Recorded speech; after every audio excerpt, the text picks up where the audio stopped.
Hello, I just wanted to record this intro to say that what you're about to listen to, my initial thoughts on Daima episodes 19 and 20, were things that I recorded, I think about 2 or 3 months after the end of the series. And it's now been about 6 or 7 months since that recording. It's one of those things where I got really busy with my scripted videos, and I'll explain more about it in what you're about to listen to. So this was kind of deprioritized, and over the course of the year when I had free moments, I would just work a little bit on this. So I recorded one episode and another one, then I came back to it later and edited some of it and all that kind of stuff. So I don't want to leave any loose ends. I want to finish up Daima for all of you, so this is the last video in this Initial Impressions series, but I wanted to make sure you had the context going in that what you're listening to was recorded in the late spring. So keep that in mind just in case there's anything that sounds confusing as to why I'm talking about it now in a certain context. Alright, hope you enjoy. Bye, and hello. Hello, it's Mr. Fusion here. I'm here to talk about Dragon Ball Daima episodes 19 and 20. As you may or may not know, probably if you're watching this you do know, that I have been covering episodes of Dragon Ball Daima on an episode-by-episode basis as they've come out. Until we got to the last two where I'd stopped. And a lot of that was just, I was trying to get back to my regular scripted uploads. This is more of an off-the-cuff, we're just talking, just having some fun kind of thing. But I really needed to get back to my regular schedule, and especially with the series over, the kind of momentum had died down, and I knew I'd get back to this eventually, but there are a lot of reasons why, and we'll get to them probably later in this video. But I will say that part of it is just that, generally speaking, this series has just kind of been okay for me. Like, it has not been a miserable experience for the most part. We'll get to that later too. But that it's been very much, okay, I'm watching this, it's fine. Therefore, once the series ended, it was just kind of it's over, moving back on to my regular life now. So yeah, it's now been a couple of months, almost, or exactly, maybe? I don't know. It's been a little while, and also I don't know exactly when this is going to be seen by people, how long after I'm recording this. Regardless, it's been a little while since most of you have probably seen this. I went back and rewatched episode 19 just now, so let's talk about that.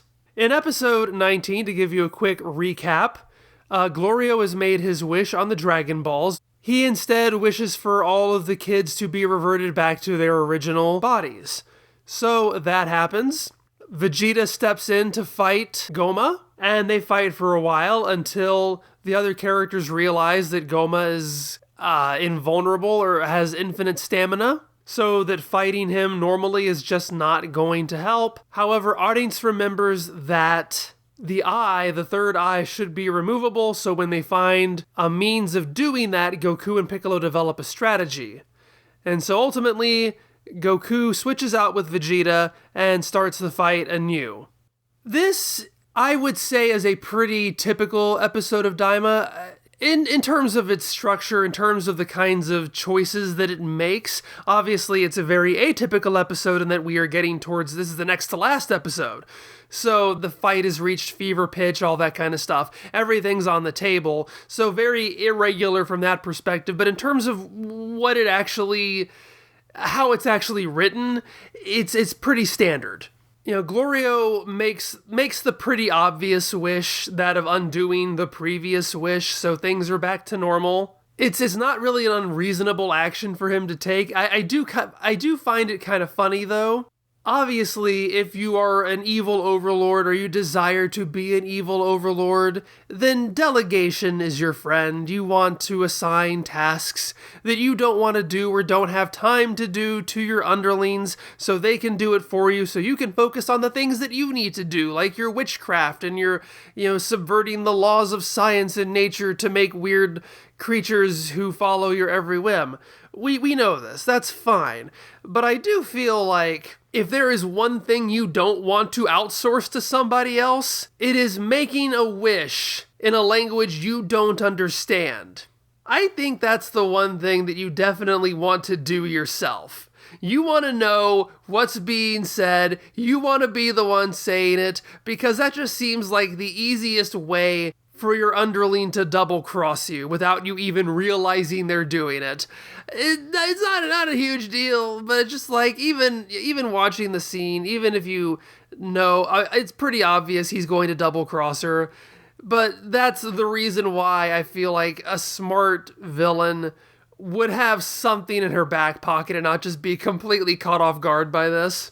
But, you might argue, conversely, that just shows how much she trusts Glorio and doesn't expect him to double-cross her. And that really sort of propels me into what my main issue with this episode is. This is the big payoff to the whole Glorio story.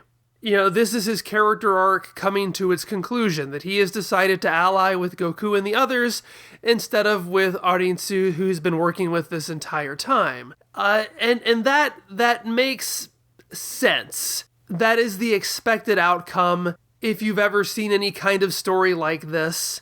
But the problem is that it's a payoff that really hasn't had enough build-up. It's had structural build-up. That one scene where Glorio sneaks off on his own and talks into his communicator, oh, hi, we're doing the thing, da-da-da-da-da-da. Mysterious.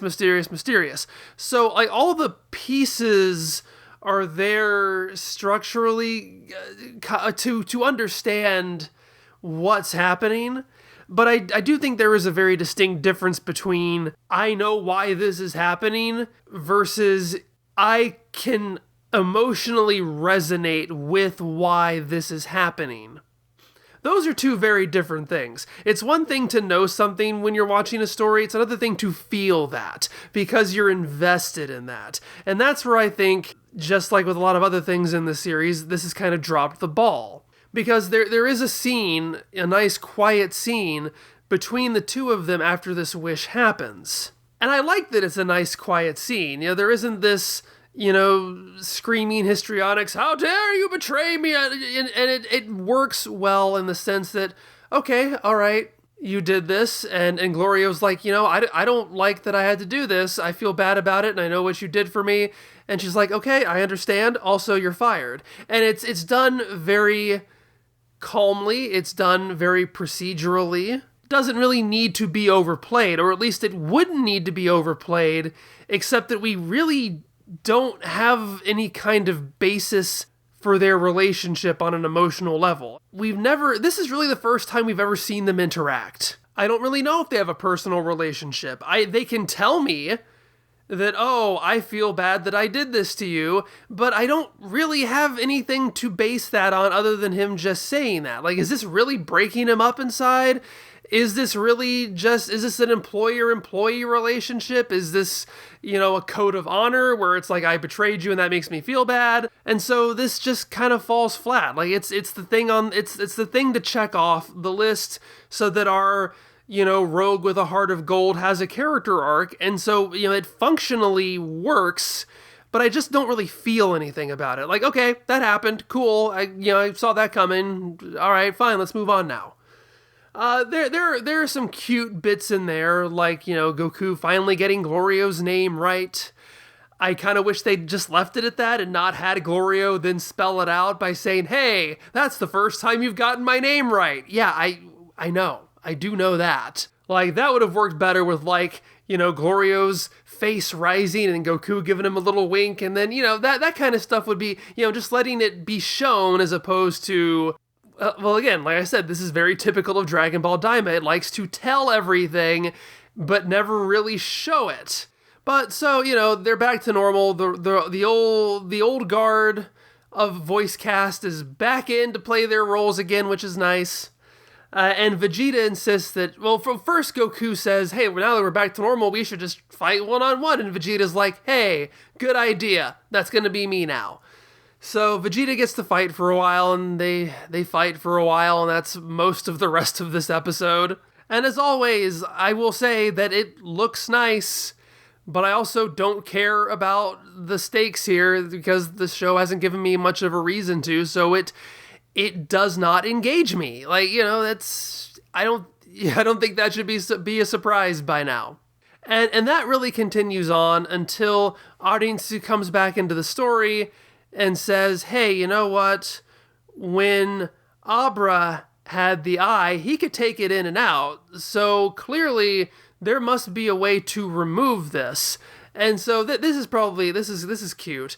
She sends Ku, and I will say this is a cute button to what came before.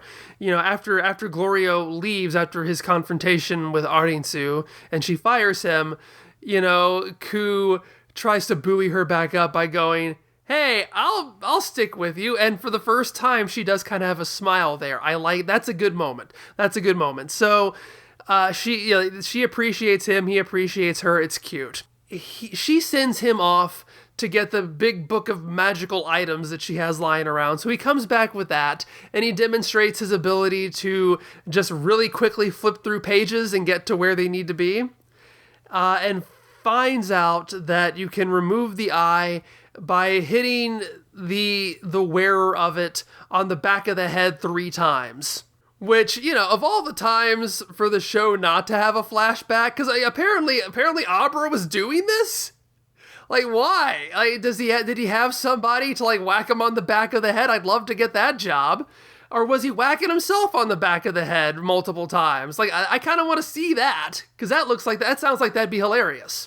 Oh, it's time for me to go to bed. I need my official head whacker to come in and smack the eye out of me, thanks. That would be great. From a fighting standpoint, I will say I don't think that's terribly interesting, because it really is just, man, our hitting him isn't working. What do we have to do? Oh, we have to hit him. It would be nice if it was something a little more surprising than that. But it leads to some semblance of strategy, which is, okay, clearly Vegeta is not going to win this. And he's getting kind of tired. He doesn't want to switch out, though, because he's Vegeta and has his pride, blah, blah, blah.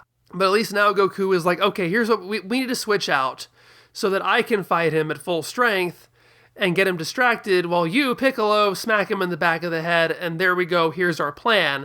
But, Vegeta's not going along with it. And this is certainly my favorite part of the episode. Which is, Vegeta's not playing along, and so finally Bluma steps in and goes, hey, if you don't step down, we're never gonna have bath time together again. And it's wonderfully animated. Just the timing of this is perfect, where it just, stops dead in his tracks in the middle of, they are, right in the middle of, I think Goma's, about to crush him or hit him or something, and then everything just stops. And then Vegeta just immediately flies down and goes, okay, I'm out. And it's just great comedic timing. And it's one of those things where I feel if this was any other character in any other situation, I would probably hate this, just because the Lysistrata gambit, the I'm going to withhold sex from a man to get him to do what I want, is just so hackneyed, so cliched. It's just all men just think about sex. That's all. It's so stupid. It's just so overdone.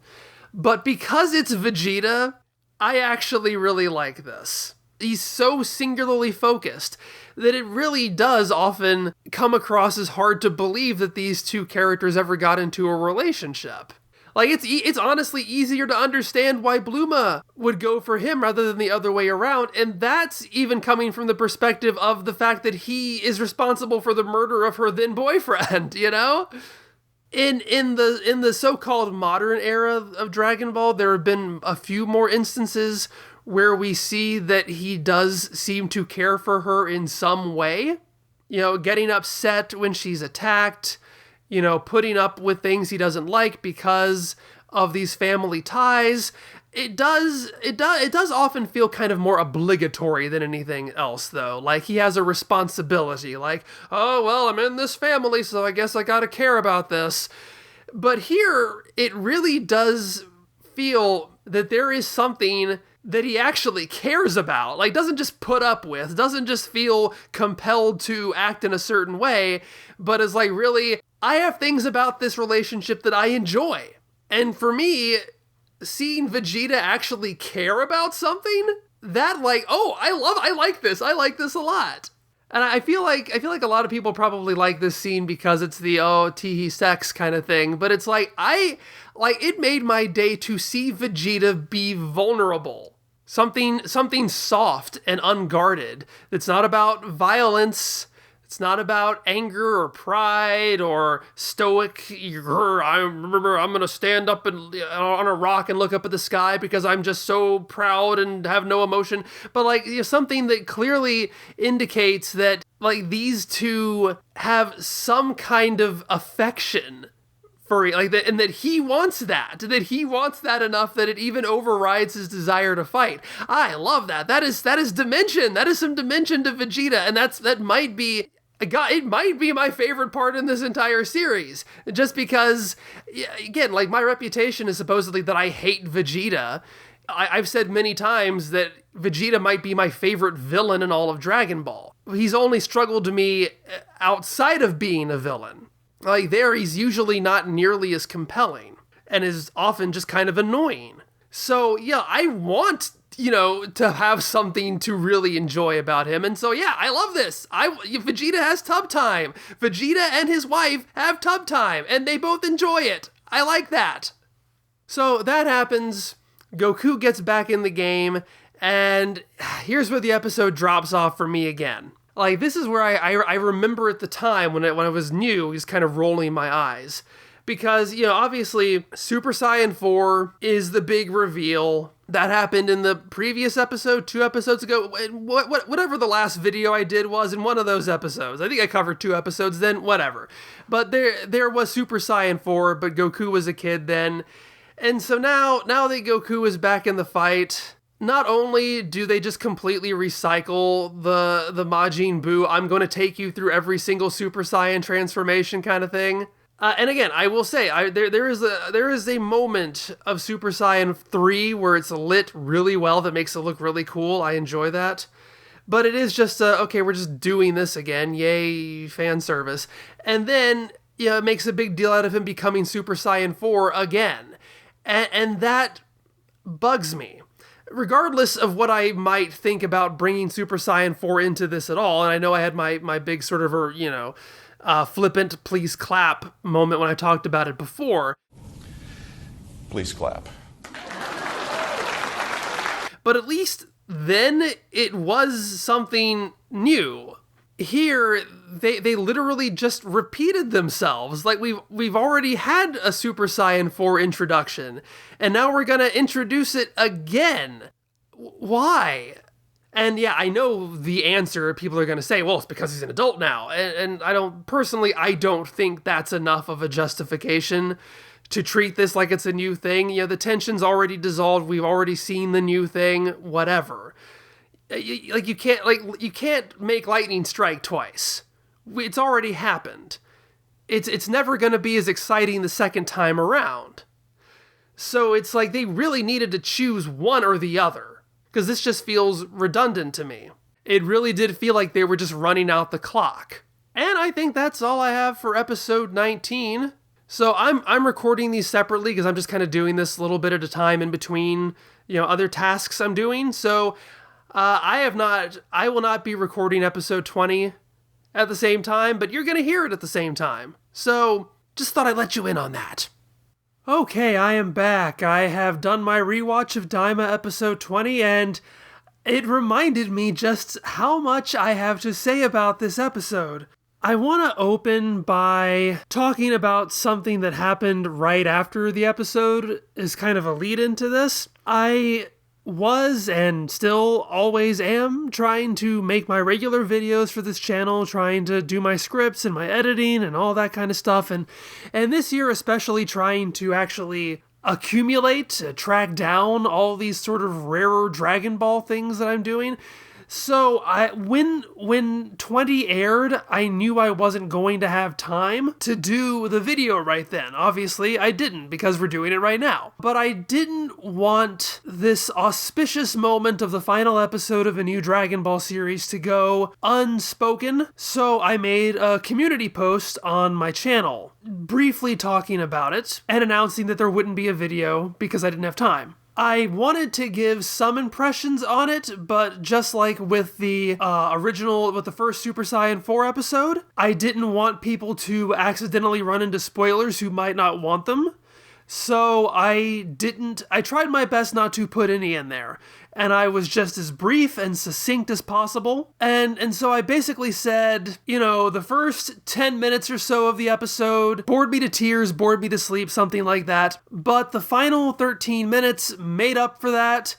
It was, so great, so, fun and heartwarming. And I'm really glad that the series ended on a good note, which I thought was a fairly positive write-up for it. And without giving anything away, really. And I figured that the people who had seen the episode and were reading this, who know me, who watch the channel, would just sort of have a, quick chuckle and go, ah, ha, ha, ha, Mr. Fusion hates the fights, da-da-da-da-da. I'm not really be surprised by my reaction to the first half of the episode. And just basically go, yeah, it's a whole bunch of fighting, got it, whatever. And a lot of people were. It was a really robust comment section, and it's really easy for someone in my position who makes content, who puts myself out there, for the negative comments to really catch my attention more than the positive ones. So I don't want to lose my perspective on that. But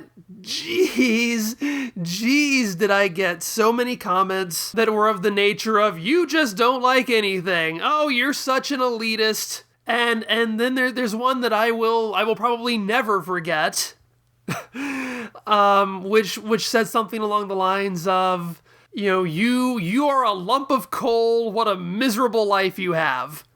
Because I said that I didn't like 10 minutes out of an otherwise really good episode of a cartoon. And it's like, oh God.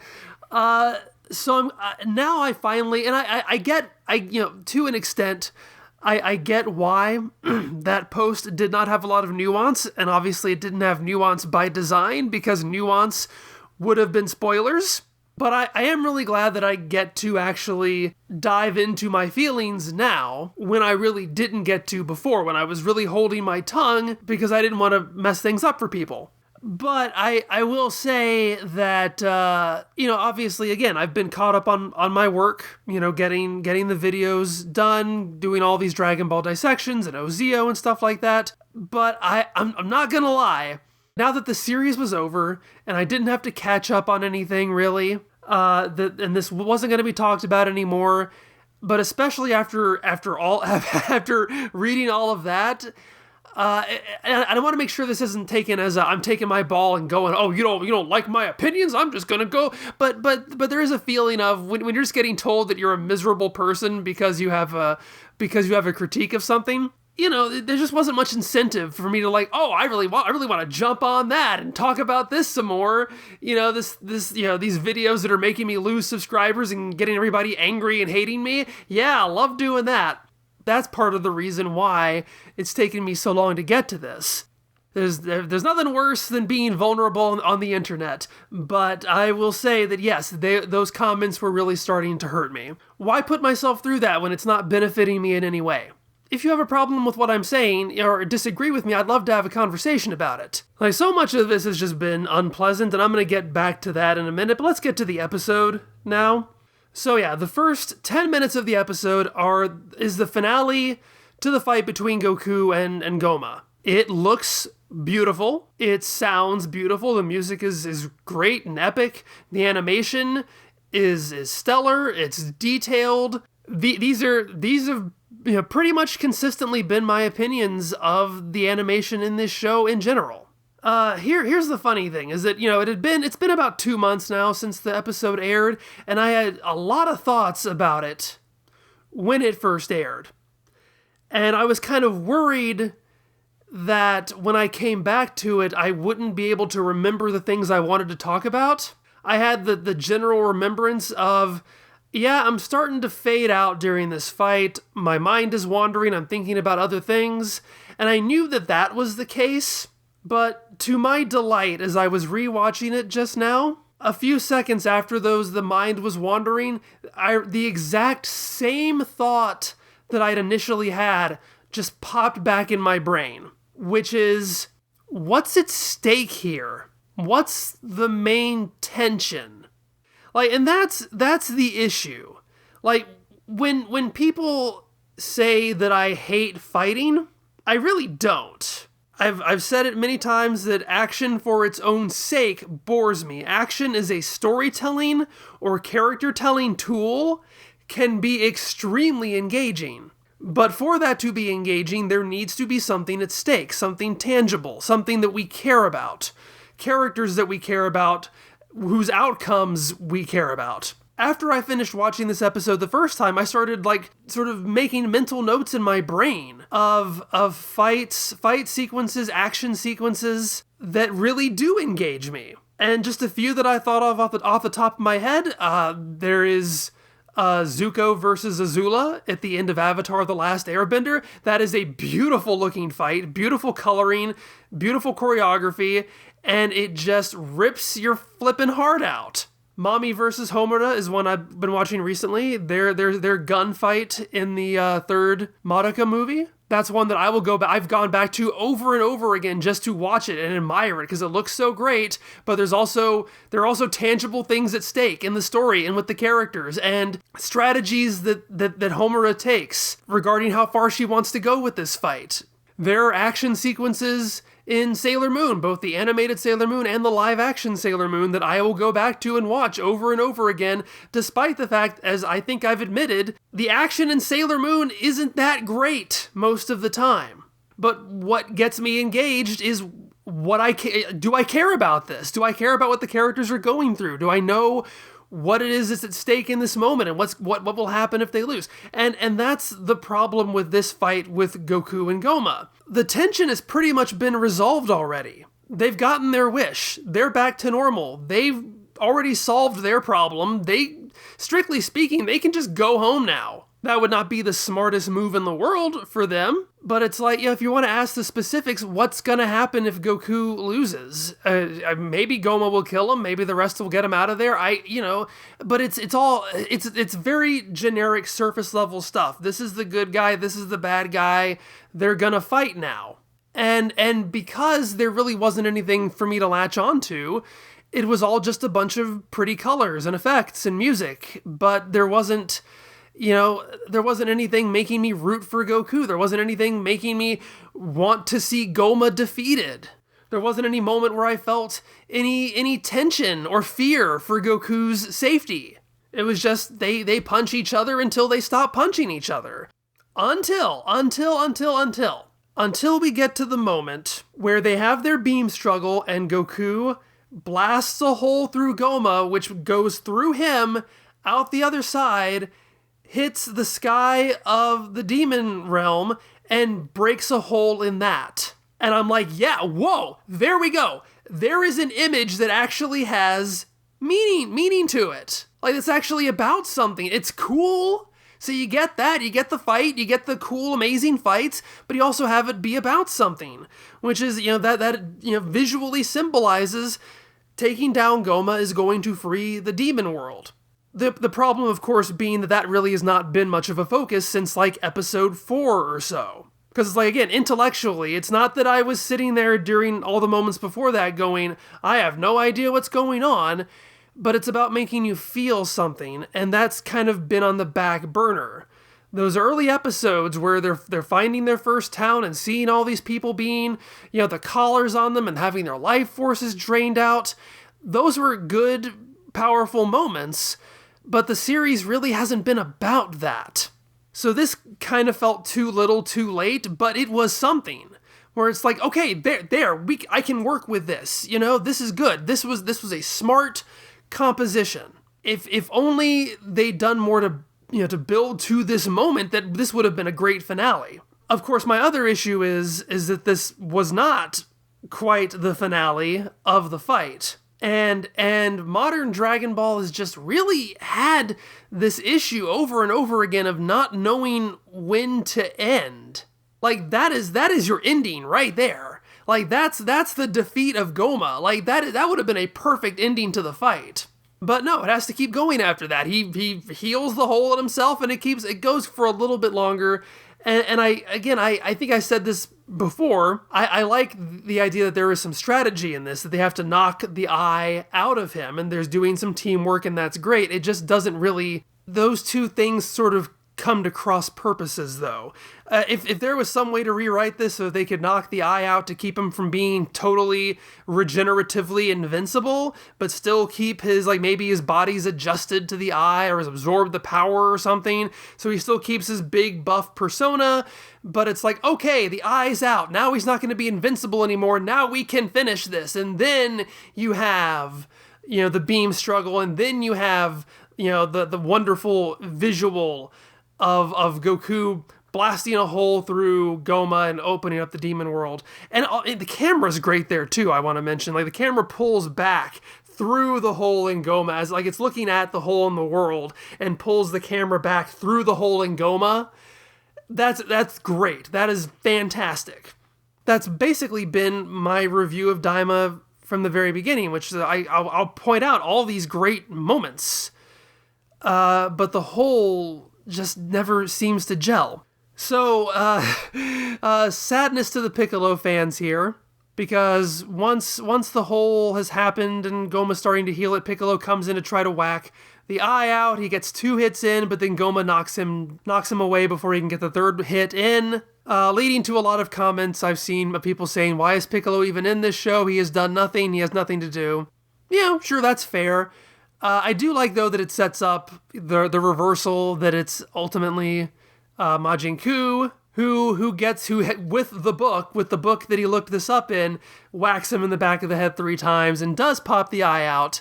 And honestly, that's a more satisfying ending anyway, because Majin Ku has been a much more engaging character in this story. He's actually had development, he's had a personality, and that is kind of sad, because just like with the Frieza arc, we're going to Piccolo's home, his ancestral home, and Piccolo has nothing to do in either of those stories, really. So I can see why that's disappointing, but in terms of the story that we have, it makes much more sense for Majin Ku to do it, and it's going to continue to make more sense as we continue, because this is when the episode really gets good. Because there's movement. Things are actually happening now. The characters, they seal Goma and Degisu away, and surprisingly, Kaioshin says, hey, audience, why don't you just become the great Demon King now? But she won't do it because she doesn't have the power of the Dragon Balls to back her up, and so she thinks she'll be overthrown. And so Majin Ku comes in and says, hey, I'll do it. Which, is just such a, that is so in character for him. Just like, okay, yeah, sure, fine. And Neva says, okay, hey, how about we have a system where the next person in line is the person who defeated the previous king, and you did that, so that makes sense to me. And so he jumps in there, and he just starts making decisions immediately, makes Audiensu his vice demon king, starts making ministers out of people, just jump straight into it. He's like, I'm a good judge of character. I got this. We can build a world together. I don't care if you're from the 3rd demon. You can be my 3rd demon realm first minister. It's great. We got this. And it's just, it's kind of inspiring. It's inspiring, and it's also stupid. It's that perfect sort of Toriyama blend there, where it's like, well, he might be good at this, but maybe not. I'm not entirely sure if this is a joke or not, and it kind of works, both ways. And there's just some great moments there. I love, like, he's like, hey, friends from outside of the demon realm, you guys want to take some ministerial posts too? And there's just a wonderfully drawn shot of Goku has this totally blank expression on his face, and his hand just sort of slowly raises into the frame, continuing to be completely expressionless, and he goes, no, I want to go home.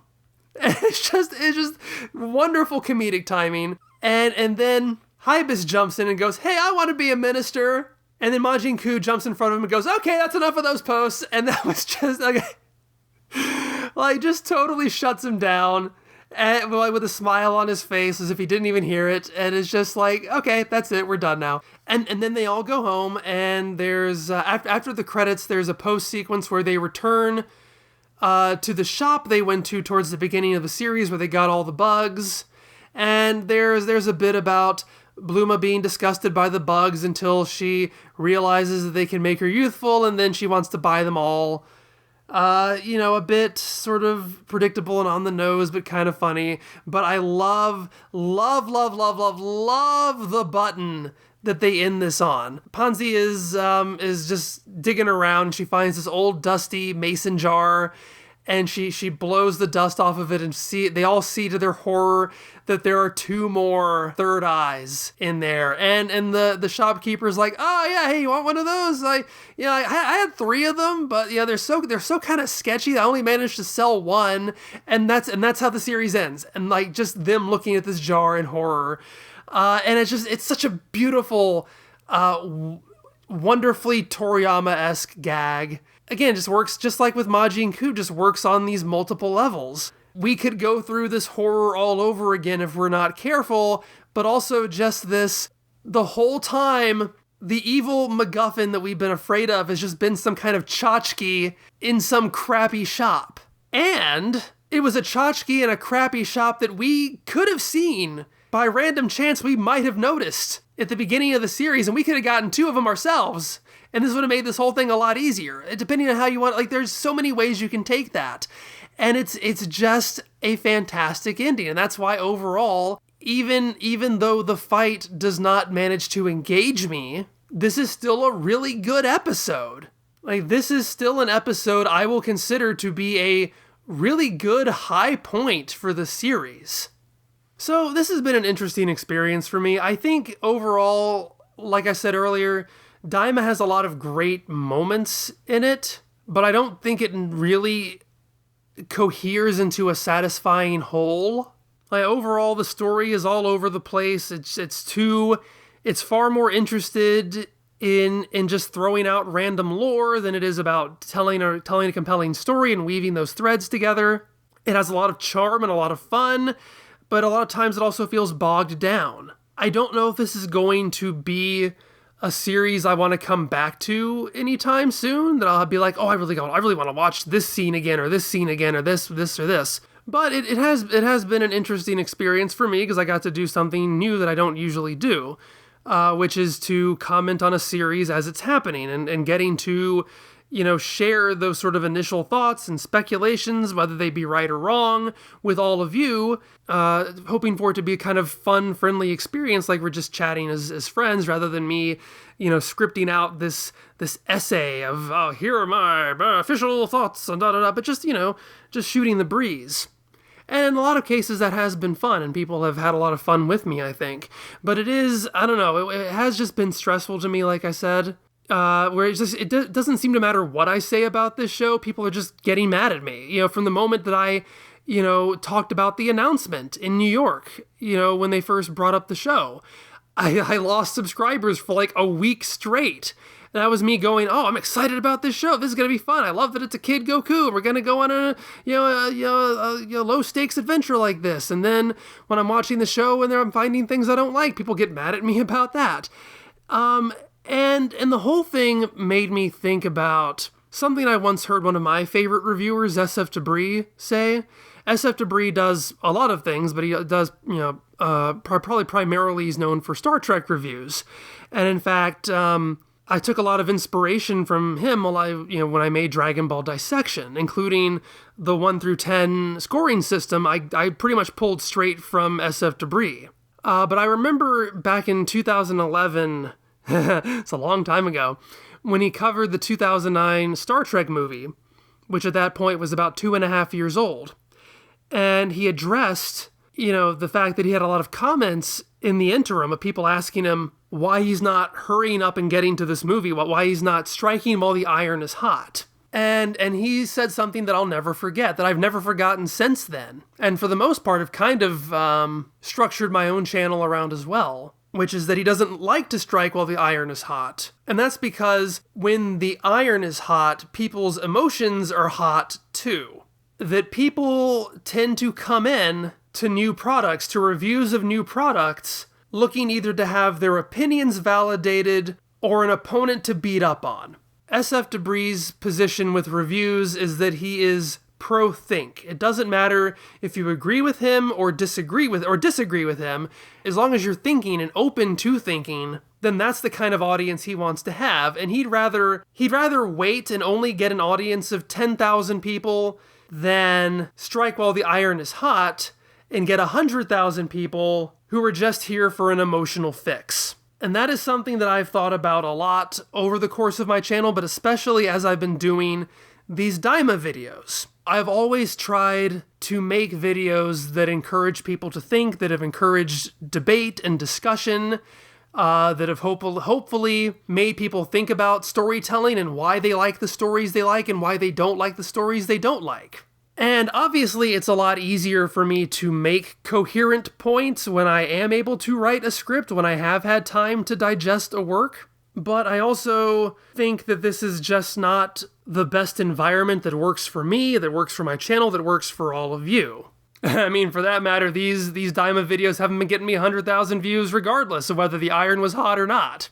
So, this has been a fun experiment for me, and I liked getting to stretch my reviewing muscles a little bit and try to do something in a style that's not where I'm most comfortable. But I also don't know if this is something that I'm going to do in the future should the opportunity arise. Again, it hasn't been the most fun experience for me, and not because of the show itself, but because of some of, not all, probably not even a majority of its fans, but it has just, it has been kind of stressful.